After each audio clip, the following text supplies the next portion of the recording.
Mesdames et messieurs, bonjour et merci de votre continuelle attention à ces programmes environnementaux. Merci de vous joindre à nous une fois de plus pour suivre ce magazine environnemental Objectif Vert. Aujourd'hui, nous sommes dans la commune urbano-rurale de Maluku pour parler exclusivement de la question du reboisement. Et pour en savoir plus, je vous invite à suivre le sommaire et c'est en image. Eh bien, au cours de votre magazine vert d'aujourd'hui, vous suivrez la descente de l'Organisation congolaise des écologistes et amis de la nature dans la commune de Maluku, au quartier Inkene, dans le but de sensibiliser la population de cette partie au reboisement. La sensibilisation et l'implication des communautés de cette partie du pays sur l'intérêt de l'arbre et du reboisement. Également dans ces magazines, l'appel du chef du quartier Inkene aux autorités de la ville pour limiter la progression des érosions dans sa juridiction. Toujours dans ces magazines, vous suivrez dans l'actu environnement Sandrine Fondi qui va revenir sur la conférence débat qui a réuni les étudiants de toutes les universités de la RDC sur la question de l'insalubrité et celle liée au changement climatique, mais également bien d'autres sujets qui ont ponctué l'actualité du monde vert. Suivez à présent le contenu de tous ces titres.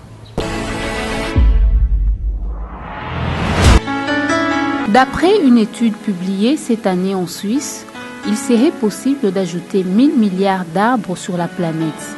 Cela permettrait d'absorber 205 gigatonnes de CO2 et de faire diminuer 25% le taux de dioxyde de carbone dans l'atmosphère si nous plantons les bons arbres au bon endroit.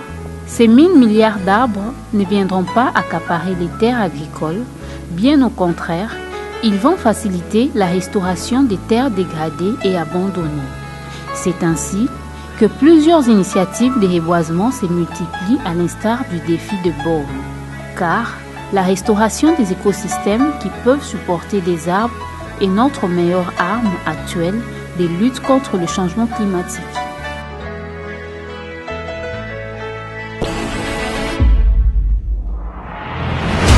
Initié depuis 2017 par l'Organisation congolaise des écologistes et amis de la nature avec l'appui technique et financier de la structure Diaconia, le projet de renforcement de la résilience et de la capacité d'adaptation des communautés locales au changement climatique à Kinshasa a permis le reboisement de près de 3000 arbres fruitiers, parmi lesquels avocatiers, manguiers, pommiers rouges ou encore safoutiers distribués dans quelques ménages préalablement identifiés en vue de renforcer les microclimats dans les communes en manque ou en déficit du couvert végétal et en proie aux érosions.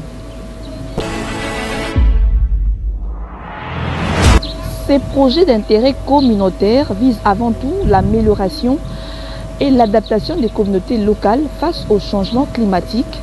À côté de cet objectif principal, ces projets poursuivent également la restauration du couvert végétal dans cette partie du pays par les biais du reboisement, la réduction de la pauvreté, la promotion et la vulgarisation de la culture des consommations fruitières par une alimentation plus vitamineuse pour les enfants mais également pour les adultes.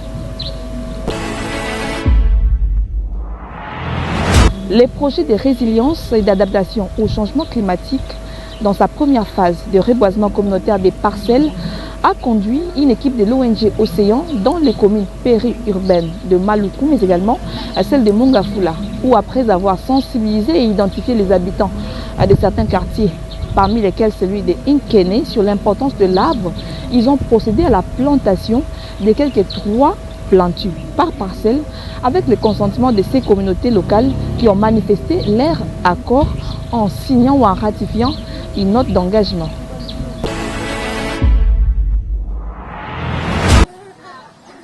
Une parcelle sans arbre, pas de vie. Cette phrase a conduit l'ONG Océan dans les quartiers Inkene dans la commune urbano-rurale de Maluku, qui est l'un des sites choisis pour le reboisement communautaire, dont les parcelles dans le cadre du projet de renforcement de la résilience et de la capacité d'adaptation de communautés locales au changement climatique à Kinshasa. Ces quartiers qui comptent plus d'une centaine d'avenues réparties en 14 localités est malheureusement sujet aux érosions et à la dégradation de terrain, d'où l'intérêt des experts de l'Organisation congolaise des écologistes et amis de la nature pour ces sites.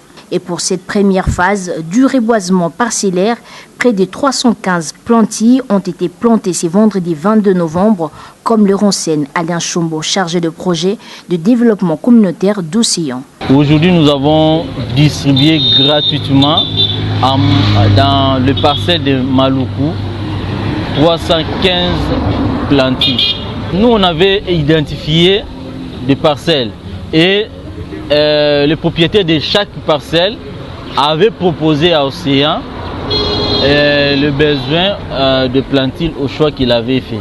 Avant de reboiser dans ces quartiers, un travail de sensibilisation sur l'importance de planter un arbre dans une parcelle et son rôle sur les climats en amont, suivi de l'identification de volontaires disposés à planter et à entretenir ces plantilles, et surtout l'arbre de leur choix. Cela justifie cette descente. Nous avons produit 4 arbres fruitiers. C'est-à-dire nous avons des manguiers, nous avons des avocatiers, nous avons des pommiers rouges et puis des safoutiers. Et chaque parcelle qu'on entrait, il faisait le choix de l'espèce qu'il voulait mettre dans sa parcelle. Il y avait un acte d'engagement qu'on avait préparé et que chaque propriétaire devait normalement signer cet acte d'engagement pour signifier que je prends l'engagement de protéger cet arbre jusqu'à sa croissance. Les habitants du quartier Inkene, bénéficiaires de ces projets, ont exprimé leur consentement à travers la signature d'un acte d'engagement qui témoigne de leur volonté à prendre soin de ces plantilles. Et surtout, chacun d'entre eux avait donné l'importance que joue un arbre. L'importance, c'est vraiment la double importance. La première importance, c'est la ligne pour la relier. Deuxième importance, c'est pour lutter contre le réchauffement climatique, puisque l'environnement est pollué. Donc, c'est utile pour lutter contre le réchauffement climatique. Tout ça, pour encourager Bino pour continuer, porter par les autres, surtout sur les initiatives où les gens malades. C'est plutôt dans l'anxiété et aider biso pour na fruits na malili na c'est bien ma casse pour ça il baksa comme un plus na santé et l'énergie. Nzete eza malamu. Nzete ezobatela biso na malili, ezobatela biso na mbula, ezobota ba fruits, tozolia, tozoteka. Eza malamu po ekosunga bana na biso msota na mbonga Minerva na mbongo ya kolia eza bien. Ba zoyango balona po eza malamu na sima na mikolo nde tozolona tozomona ke eza nango na tina te metango tokolia ekozana nango na esengo. Arbre ezo protéger biso na ba mipepe. Arbre eza pe ezo fournir biso pe ba fruits pour na kolia yango pour na consommer. Arbre pe eza très nécessaire pour na climat na biso. Ce qui ba arbre ezali to respirer très bien oxygène grâce à arbre ndé tozo oxygène ya malamu. Donc naza besoin tellement besoin na arbre. Na ba racine ce qui arbre ezali vraiment ba racine wana ezo kene puis ezo empêcher érosion salema. Raison pour laquelle vraiment arbre est très utile. Vraiment engagement ezali na ko batela très bien et puis tant au boya vraiment beaucoup moins na ki rendement ko ça très bien. Pour na biso to moni que ceux qui ba bloko elone mpeza malamu et ko sunga biso un pour na kolia yango za banzete ya mbuma de deux ko sunga biso pour na mopepe za la penza eza la malamu parce que ceux qui nzete zate to mona des fois climat comme akamobulu ko respirer za la bien mais ceux qui nzete comme ko pesa penza comme ko pesa oxygène on a kat na biso to moni que to respirer bien même na banda ko na biso na ndenge to tunga banda ko na biso ndenge za la kaboye mi to mona ka mulungi kuma kamakasi alors na nzete ko za la bien beaucoup plus spécifique qui moi et bima kasi tout le monde a que des fois c'est qui m'a pesé to qui m'a rappelé na ça nzete au monde que moi mon PPP est bien pona osigner mon kanda oui na yebi pona tina banzete oy pona robatela elakisate oui na yambi banzete na bino nzete za très importance eza bien na mpepe eza bien ezo protéger msu mpepe ya ki sekusponda ko batole pumbuka nzete mpepe wana suki ya msuka na ba fleur nzete et suki wana eza un peu bien. Les quartiers Inkene, choisis pour ce projet de reboisement dans la commune urbano-rurale de Maluku, compte 14 localités et plus de 200 avenues. Le chef de ce quartier, M. Modeste Bolingo, a manifesté son implication dans ces projets qui vient lutter contre la progression des érosions dans sa juridiction. Ils étaient utile vraiment. To bandaki déjà ko informer population na biso ba mpe moko bande ko lela pana likamanzete. Alors na yebi ke ndenge bo fungoli nzira pana ko lo na boy ba ko protéger ango na dimension nyonso po ete nzete wana e kenderi boso. Et puis ba arbre fruitière lokwa ba safu ba avocat ba nini mususu wana eza très important pona lobi na bango e ko sunga bango ba ko tikara ko kata yango te puisque wana eza arbre oyo ko sunga bango ta mususu okufi o tikeri pe ba na lokwa héritage. Alors c'est très important pour la population, en tout cas population, ndenge to yebi population pe ne to solaka na bango, ba kutikala ko kata banzete lokora ba safu ba avocat ba nini to zolo na tepo ba yebi ke za héritage na bango lobby pona ko sunga ba na bango. Pour te to protéger nzete wana bien, ezo senga to diminuer ba érosion wana. Pour être oloni ta musu nzete le pango wana ekei ezo kene pe na nzete wana surtout. Alors ceux qui to protéger te elingo ba te mosala oyo gouvernement atindi po bosara yango eko kende na mai eko sunga malamu te. C'est pour cela na bagi que gouvernement ameka kotale la commune ya Maluku situation ya érosion wana ezotungisa biso mingi.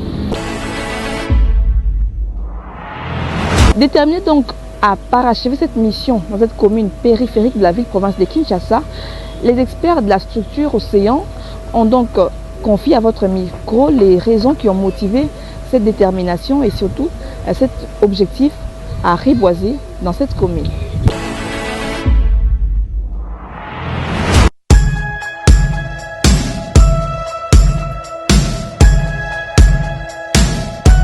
Nous sommes dans la dynamique des changements climatiques. Vous savez que la RDC est signataire des conventions cadres des Nations Unies sur les changements climatiques et donc la RDC s'est engagée d'ici 2030 à reboiser au moins 8 millions d'hectares. Et Océan, étant une organisation qui œuvre dans le domaine de l'environnement, s'est décidé, grâce bien évidemment aux partenaires Diaconia, de reboiser. Et le reboisement a commencé depuis 2016, parce que c'était le début même du projet. Parce que le projet, c'est la résilience, des communautés face au changement climatique. Alors, nous avons commencé ce projet en 2017, en 2016, et en 2016, on a eu d'abord à faire le reboisement, on a eu à former la communauté sur différentes thématiques liées au changement climatique. Et le reboisement proprement dit, parce qu'en 2016, c'était d'abord le projet pilote. Maintenant, en 2017, nous avons commencé les reboisements.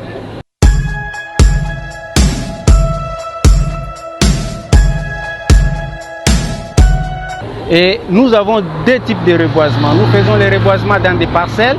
Nous faisons également des reboisements communaux.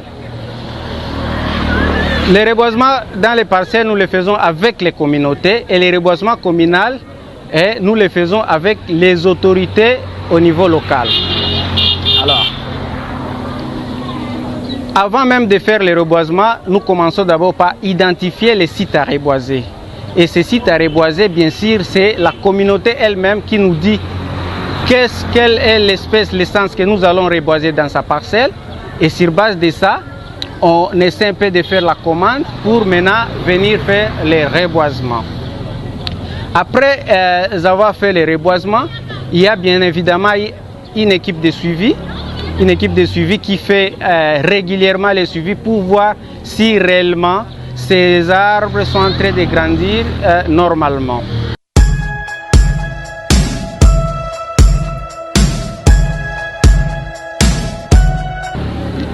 Nous avons 3 sites dans lesquels nous reboisons.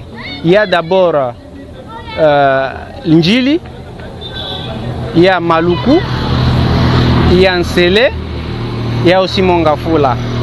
Je voulais rappeler que en Nsele, on a eu à faire les reboisements, on a eu à reboiser plus de 10 000 arbres avec le financement des Rotary. Rotary Club for Development, c'est une ONG internationale belge. On a reboisé 10 000 arbres. C'est toujours dans cette même dynamique que nous, aujourd'hui, nous continuons toujours à faire ces reboisements-là.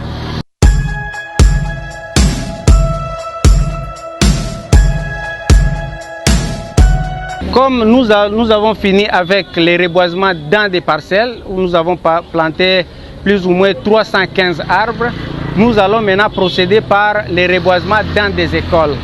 Et probablement, ça sera peut-être au courant de la semaine prochaine. Nous allons revenir encore ici à Maluku pour reboiser avec les corps professoral, avec les enfants, les écoliers et consorts, pour leur montrer l'importance même de l'arbre dans la vie.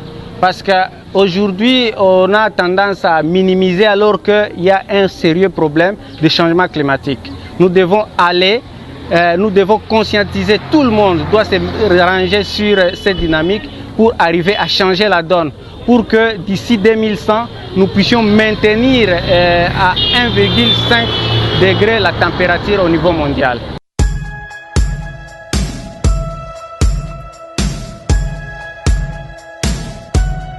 L'actu environnement marquant cette semaine est qu'une séance de travail a été organisée le jeudi dernier entre le ministre de l'Environnement, Claude Nyamugabo, les gouverneurs du Haut-Katanga, Jacques Kabula, et les gouverneurs du Nord Ubangi, Izito Nzengu. Leurs échanges se sont focalisés sur la situation d'exploitation de bois rouge dans la province du Haut-Katanga, mais également sur les conséquences environnementales qui interviennent dans le parc qui se situe dans la province du Nord Ubangi.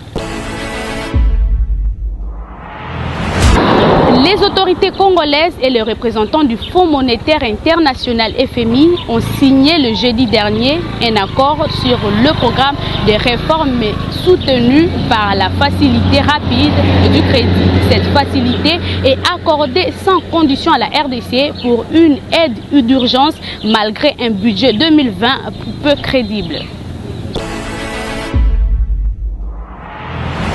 C'est sous les thèmes la jeunesse congolaise face aux enjeux de l'insalubrité et au changement climatique qu'une conférence débat a été organisée le jeudi 21 novembre dernier par une structure des étudiants dénommée Forum des étudiants congolais. Et cette activité marque ainsi le début des activités du dit forum. C'était à la scène du paroisse Sacré-Cœur de la Gombe.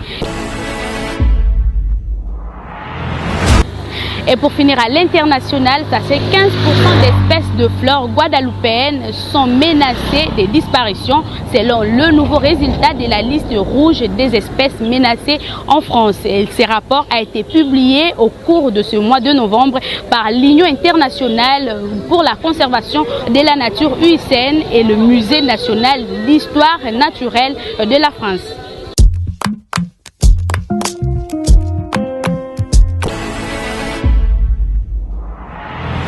Lorsque nous plantons des arbres, nous plantons des graines de la paix, mais aussi celles de l'espérance. Cette interpellation de Wangari Maathai, prix Nobel de la paix et figure emblématique de la protection de l'environnement en Afrique, vient donc refermer ce numéro de votre magazine environnemental Objectif Vert. Merci de votre attention soutenue.